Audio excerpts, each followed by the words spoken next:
Okay.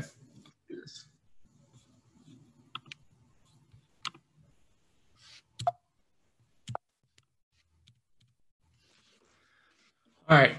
So, hello, this is Captain Shrift. Most of you guys know me, but if you don't, good to have you on here. I'd be lying if I said that I wish I could be there, but thanks for putting up with doing this virtually. Today, I'm going to be talking about non-towered ops and cold weather corrections. I picked those topics because looking back over just this last year, those are two things that we're supposed to know, but when it came time to apply it, I was a little bit rusty on it. And both cases, it wasn't planned or expected to do non-towered ops or the cold weather correction. So it was kind of a last minute thing every time I had to apply these things. And so I figured it would be something good to cover so that we're all more comfortable with it. And when it comes time to use it, we'll be able to use it proficiently. So first, going over non-towered ops, we've got references. We've got the AFMAN 11202 Vol 3. We've got the AIM. There's not very much in the 202 Vol 3. Most of it is just saying, hey, go look at the AIM now. And there's a lot of stuff in the AIM. I read through it all. Most of it is applicable more to, VFR, small aircraft traffic, dealing with non-towered airfields, obviously. So a lot of it is good to know, but I'll hopefully just communicate to you guys what really we should be paying attention to and what applies to us. It's good to know that other stuff, just to know what other people in the area are doing and what they're expecting and what they're not expecting. They're usually not expecting a C5. So it's good to just know that in a lot of cases with non-towered ops, we're kind of the exception to the norm that they're seeing there. We've got the AIM and we've got the FIH, which has some good tidbits consolidated there. And then for cold weather corrections, a lot of the same references along with the NTAP, which isn't listed there, but I'll talk about that here in a second. All right, so the main emphasis item with non-towered apps is communication. And if you read the AIM, it basically describes the primary focus for pilots in non-towered ops is making sure, A, you're self-announcing, but more importantly than that, you're self-announcing on the correct frequency. So this can actually be a little bit confusing, knowing which frequency to use. I went through basically reading all of it, and it's not actually very clear. So I think this kind of consolidates it. The order that you see under there under CTAF is kind of the order that you'll probably be order of preference of where you'll be communicating for doing these self-announcing, self-reporting. So for CTAF, CTAF is the Common Traffic Advisory Frequency, and that's the frequency that, if it's labeled that, that's the frequency you use. And that's going to be a common frequency for everybody to do self-reporting at different positions, and you'll be aware of any other traffic in the area because they'll be announcing themselves as well. It may be a tower frequency. So that's the primary and probably the most likely in our scenario is a towered airfield, and the tower's not in operation during the hours that we're there. So it becomes a non-towered airfield, even though there's a tower and there's all that infrastructure there. So it's usually the tower frequency. Sometimes they don't have a tower and you're left with either an FSS or a Unicom. So FSS, if you're unfamiliar with that, it's a flight service station. And they provide everything from, they can give you weather, they can give you traffic information, winds, etc. And they are somewhat professionally trained, but the difference between them and Unicom is even less regulated, as it were. So FSS, you can even file a flight plan through them. You can, if you're VFR somewhere and for some reason you're trying to pick up your IFR clearance back to a place and they don't have anything in the system for you, you can call up an FSS station and have them file a new flight plan for you. So they're a little bit more capable than a Unicom, but a Unicom is a lot of times just a dude with a radio that's near the airport or in a town nearby that has info on basically just the wind, the runway, and maybe some traffic info. So it's pretty limited. And then the last option is the multicom.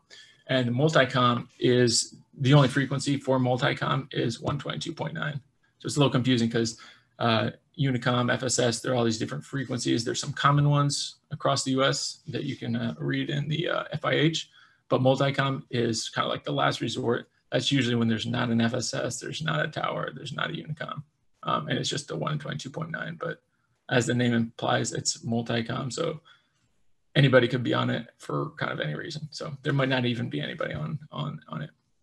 So all that to say, if you're flying into a non-towered airfield or a towered airfield after the tower closes, if there's a CTAF frequency, use that.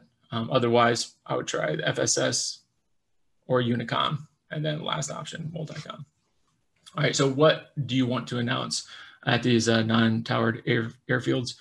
If you're outbound, say you get to the airfield and it's during hours or during towered hours, and then it closes before you depart, you're going to be doing an outbound with a non-towered airfield. So for outbound, you want to announce on the correct frequency before you taxi with your taxi intentions. You're basically performing the function of a ground controller, making sure you're deconflicting with the other guys on the ground. And then you want to make sure to announce before you taxi onto the runway. Personal experience with that one, I was flying with my father-in-law, and he has a little Mustang. It's a really small, little executive jet.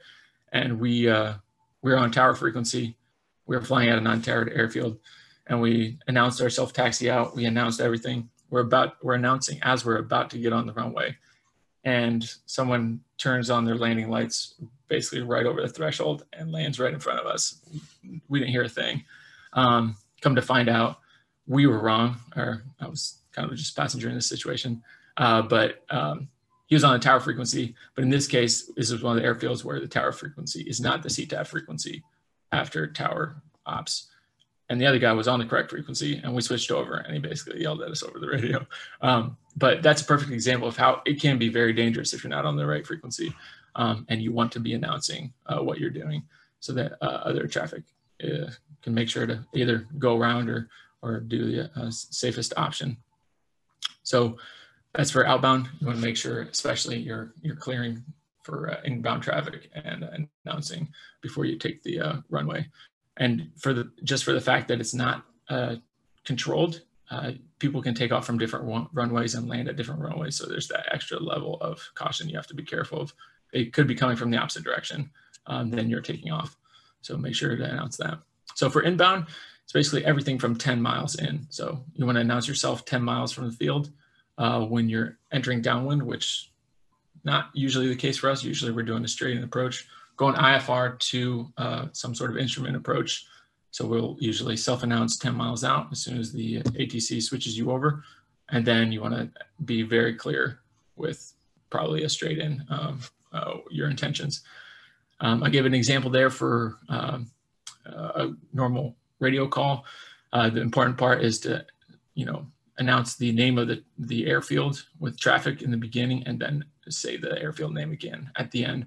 That's just because it's kind of a stir sandwich, as it were, but to allow people that aren't really good at listening into radios to know that, hey, this applies to them if they're flying at Medford. If they didn't hear the beginning of the radio call and they hear, final approach, gear down, or whatever, Medford, they're like, okay, actually, oh, that's here. So it's kind of a double catch. So Medford traffic reached 225, heavy C5. You want to announce where you are, 5,000 feet, 10 miles north of the airfield for a straight in approach, runway 14, full stop.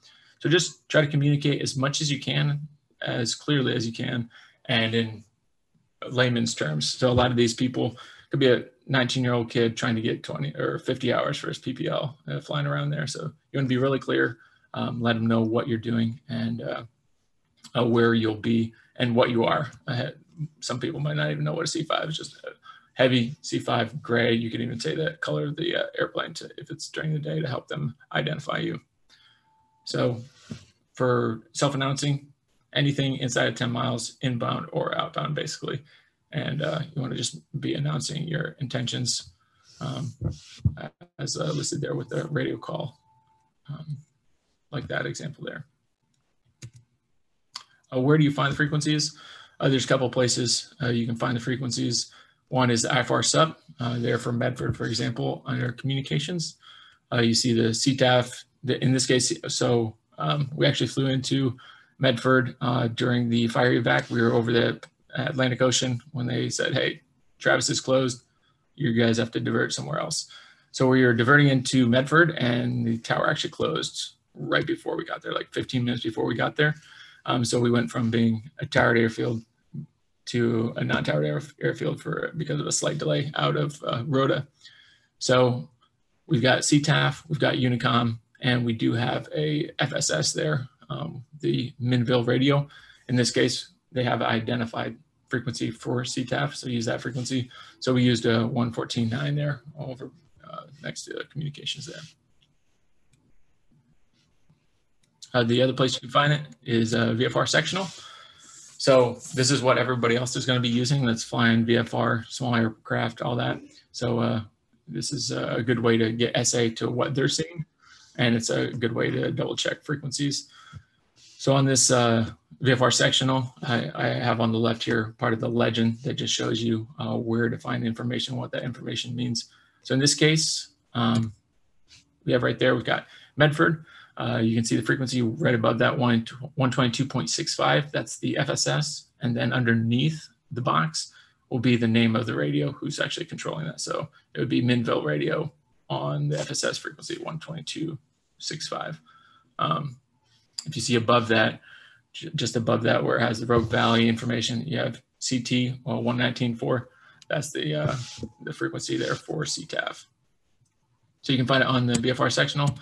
And then lastly, you can find it, probably the easiest option is to just look in your Aero app. Under communications on the very front there, it's pulling from the IFR SUP, et cetera. But in this case, like I said before, we have multiple different points of contact. In this case, CTAF is the same as the tower frequency. So it's towered ops, and then outside of that window, you're gonna have the tower frequency becoming the CTAF frequency. Just a quick reminder, the ++ means daylight savings time. The effective hours displayed will be 1 hour earlier. So for Medford, operating from 1400 to 0500Z in the summer, which is when daylight savings is in effect, it's gonna be 1 hour prior to that. So that's actually what got us. It was in the summer, and it was at 0400Z and not 0500Z, even though we thought we were gonna be there even earlier. So it was kind of one of those things where a few little things made us think, oh, okay, it's going to be towered ops, until as we got closer, we realized, wait, it's not going to be towered. So just a reminder to cover all your bases on that. And lastly, and for non-towered ops, I wanted to go over just the lighting, because it's on a trip about 4 months ago. This one definitely got us. We landed at on Long Island, New York. And we landed, everything was fine. It was towered ops. Cargo upload took about 6 hours, and the airfield had shut down. Tower went back home for the night, and we still had to depart. So we did the normal pilot lighting activation. Just a reminder, it's 15 minutes from when you turn it on till it automatically turns off. And so almost all the systems, you can click to activate it. And every time you do that, it resets that 15-minute clock, unless your lighting system is one that you can turn off and turn on. So you can turn it off and then turn it on. But for most of them, every time you click, you're just resetting the 15 minutes and it won't actually turn off.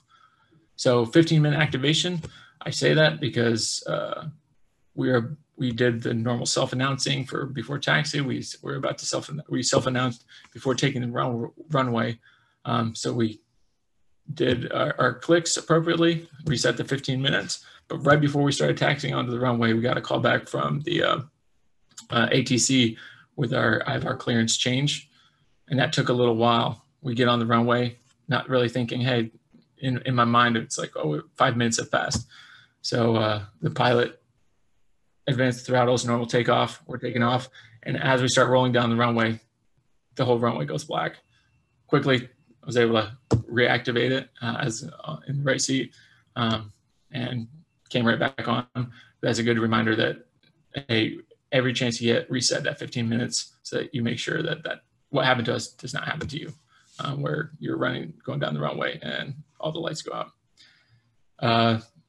Something to look up is if you have time to plan, or even if you have half an hour before you arrive at the airfield, just look up in the FIH what lighting system they have. And in the FIH, it shows on one page every type of lighting system and how you activate that lighting system. And then just a pro tip, there's the 3 clicks, 5 clicks, and 7 click systems. No matter what, if you click 7 times in 5 seconds, you'll turn it on. So if you don't have time to look it up, click 7 times within 5 seconds and the lighting will turn on. If it's a multi-stage lighting, it'll go to the brightest setting. So it's kind of like a catch-all. 7 times will save you in that scenario. And a way to know if an airfield is pilot controlled lighting is whether it's on your approach plate or in the IFR SUP, the filled in identifier for the lighting system. So it's like the A5 with the little circle around it. If that circle is filled in, if it's a black circle, that's a pilot controlled lighting. Does anybody have any questions so far on non-towered apps before we go into cold weather? Hey, one. Did you guys, when you were going into Medford, did like the approach or just center or anything, did they tell you, hey, the tower's closed here, so you knew like, hey, we're gonna have to make these calls, or did you like just get transferred over and have to figure it out yourself? For that one, we were planning to go to Medford. We took off a little bit late out of Spain. So originally we planned, we're gonna get there before it closed. And probably about half an hour before we started the approach, I was like, wait a second. And I looked it up again and realized they were closing right before we were going to get there. So we had about 20 minutes before the approach to look up everything and make sure we were on the same page. But it was just one of those things that caught us off guard. But we were able to at least know what was coming right before we got to it. So. Any other questions? Hey Dave, it's Cam Potts. I'm zooming in from the old tactic shop. One of the things that is a little unclear and I'd like to add is the FSS. Very few instances is that a communication for an airport. It's actually like some old crusty dude sitting there as like a alternate means of like communication for like a lot of your Piper Cub warriors. But if you're at a non-towered field, distinctly different tower closure versus airfield closure, you can actually call them on their frequencies if you're unable to hold to get of anybody else, or even over the phone, and they can relay departure clearances as well if you're going to depart IFR from a closed airfield. Or sorry, airfield whose tower is closed. Yeah. Thanks.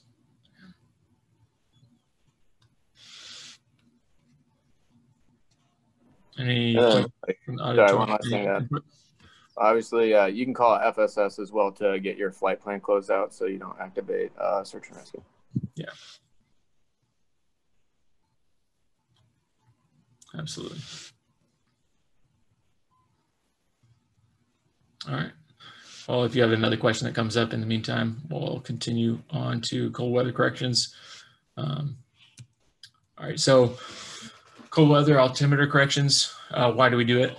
Hopefully by now, most of you guys maybe understand the concept behind this, but why? It's because the actual height that the aircraft is at is lower than what it's displaying. And that's because in colder temperatures, the air becomes denser, but ironically, the pressure actually goes down.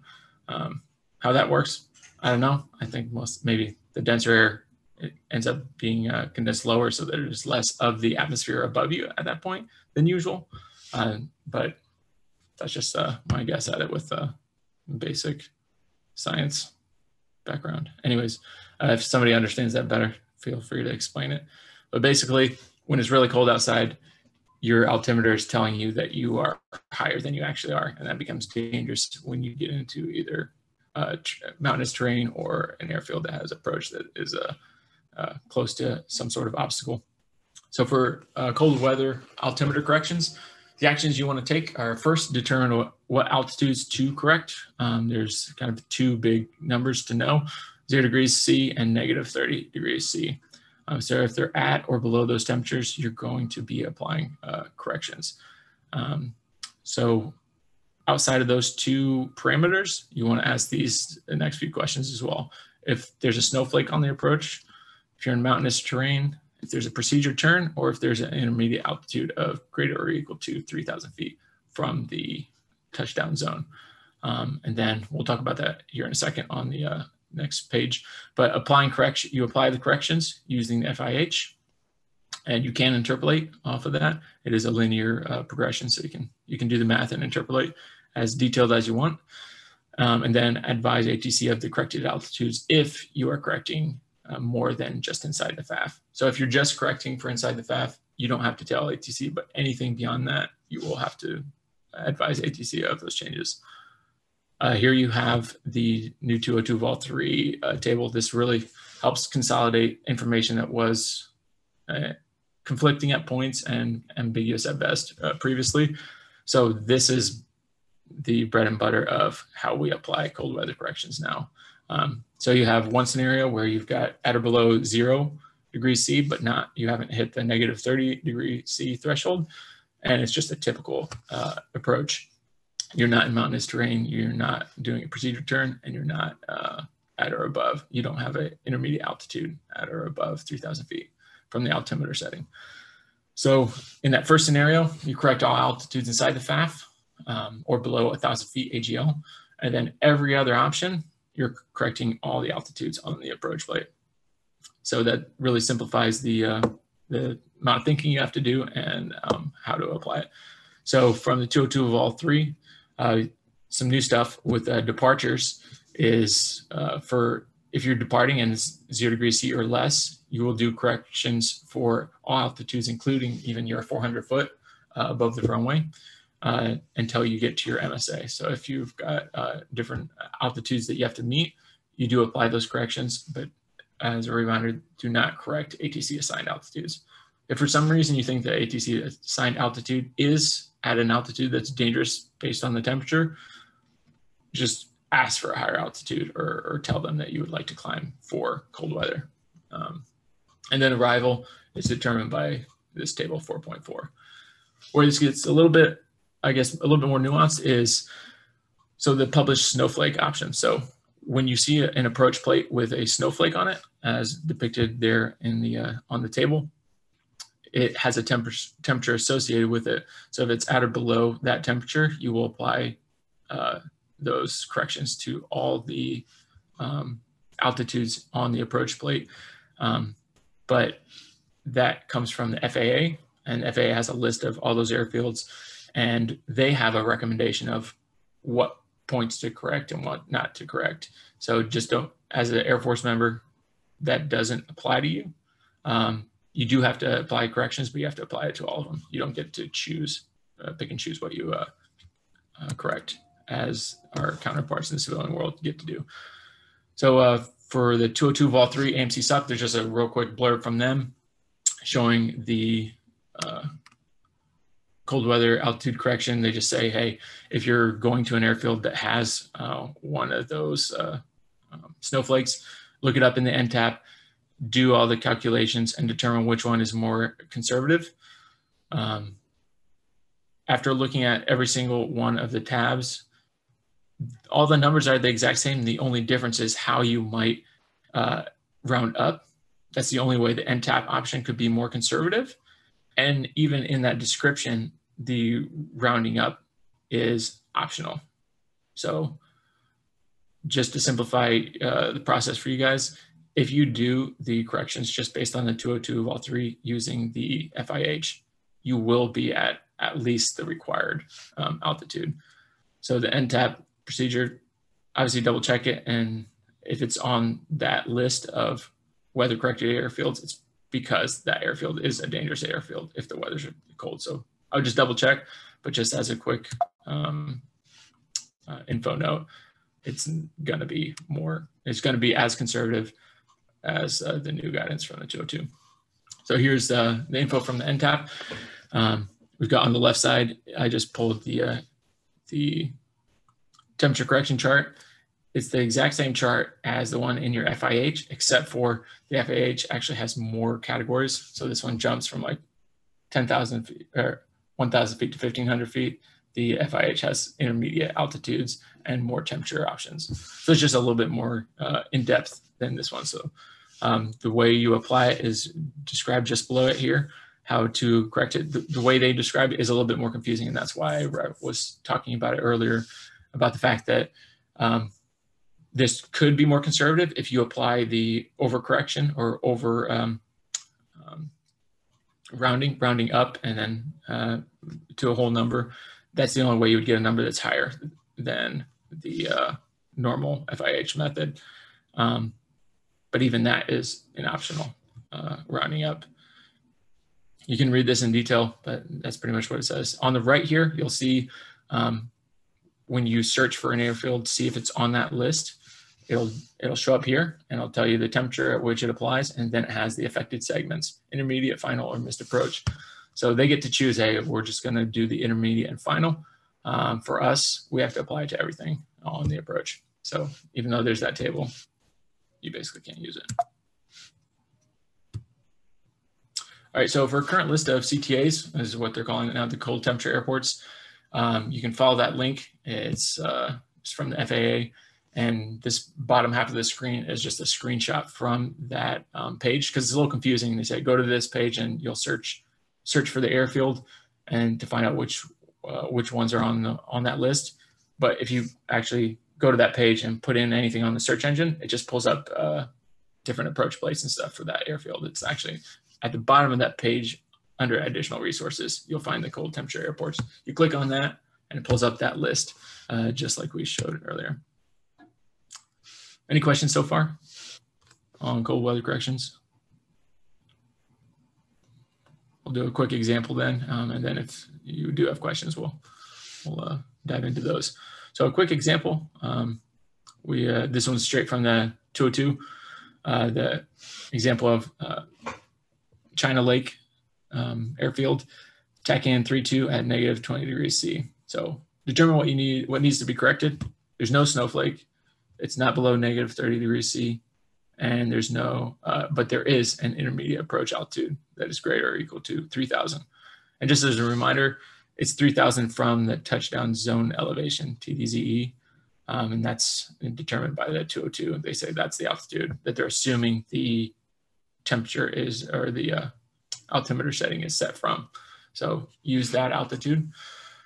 So you subtract the MSA from that altitude to determine if you have busted that 3,000 foot limit. So here we see there's an intermediate altitude of 5,300. You subtract the TDZE from that and you get 3,059 feet MSL. So you do, or total, not MSL.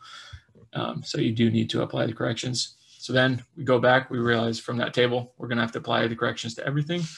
We won't go through each one, but we'll just, as an example, just correct the FAF. So to compute the FAF altitude, you look down here, you see range is at 3,700 feet. You subtract the TDZE from that and you get 1,459. Then you go into FIH table at negative 20 degrees C, you go all the way across, and here is where you can interpolate. So you've got 1,300 to 1,500, you have a correction of 190 to 210. So the way to interpolate is you see, okay, the difference between those two is 20, and the distance, 20 degrees or 20 feet between those two altitudes. And then you basically interpolate based on the fact that, okay, 1,459 is basically 3/4 closer to 1,500 than 1,300. So 3/4 of the 20 is 15.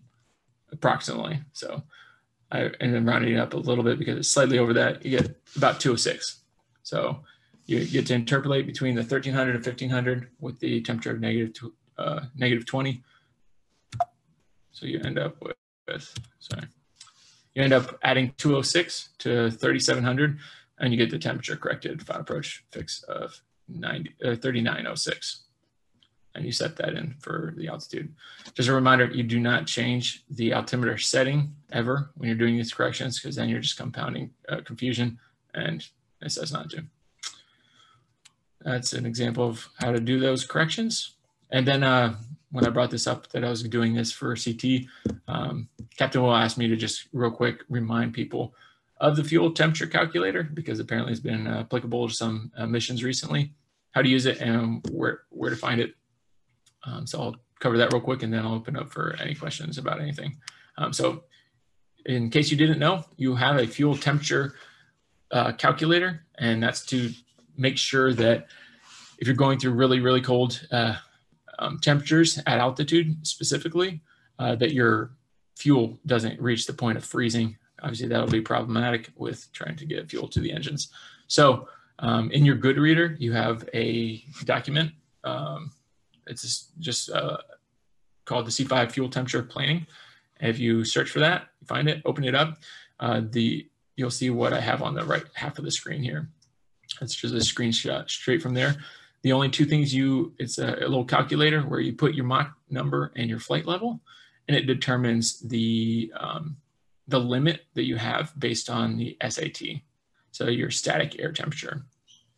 So if you look in the -1 figure 5.2, it basically looks just like what you're seeing here, but not color coded. And it just has the limits for the freezing points. So if you have JP8 or Jet A, your freezing points are either -47 degrees C or -40 C. So the temperature of the fuel at that temperature will begin to freeze. So the difference between that and the actual outside temperature is different, because even if you're flying through a lot colder air, the friction of you flying through that air is making the jet warmer than the outside temperature.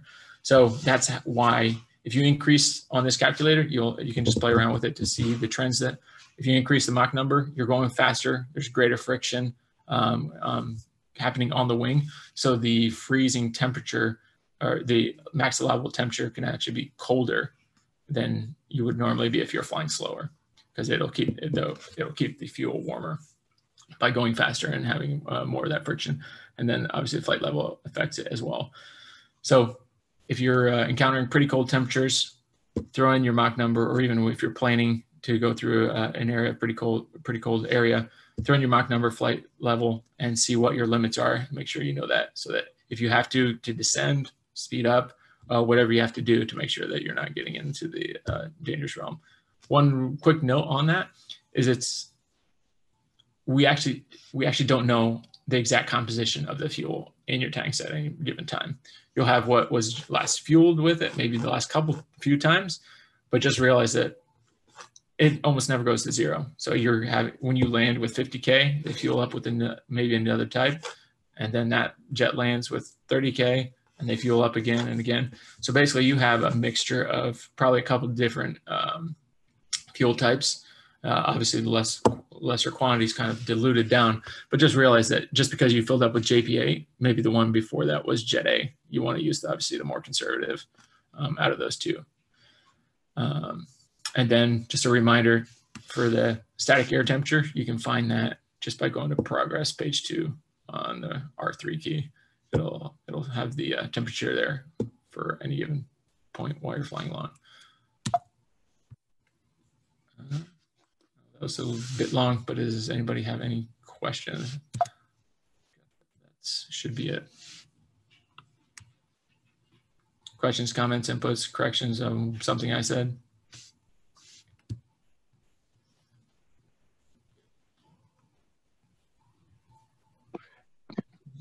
Hey guys, just one thing that I noticed on my last mission, because we went through a bunch of mountainous terrains, so it was below zero. There's an app on your iPad called My E6B that you can download from work apps, and you can put all your altitudes in, and it'll make all the corrections for you, like right there, rather than doing like one at a time manually or one at a time in the E6B and the Aero app. So it's pretty useful if you guys ever run into the situation and are planning for it. Absolutely. Yeah, that's a good reminder. I actually had it down there as a reminder, but somehow ended up not being on my But if you open up on your Aero app, you've got E6B on the top right there. You click on that, height above altimeter, temperature, and you can have Celsius or Fahrenheit, and it auto gives you the result. So rather than sitting there and interpolating 6 different altitudes, you just plug it in here. And this is overly conservative. So from all the test runs I did. So even if you're in a hurry, you can know that you'll at least be safe on that front. And it's on the iPad, so you're backed legally. Thanks for that, Zach. Any other questions? Nothing. Well, that's it. Aloha. Right. Thanks, Dave. From the training shop, Will told me to at least speak up and say, anyone can do pilot CT. So just go on the training SharePoint and sign up for one. It is something that we're going to start requiring ACs to do before they become IPs, just as practice, but co-pilots can do it also. So find a subject, let training know, sign up for it on the SharePoint, and enjoy the rest of the time on the beach with your surfboard. Will do. Mahalo. All right. Thanks, guys. See you later. Don't get eaten by a shark. Well, I really hope not. Bye.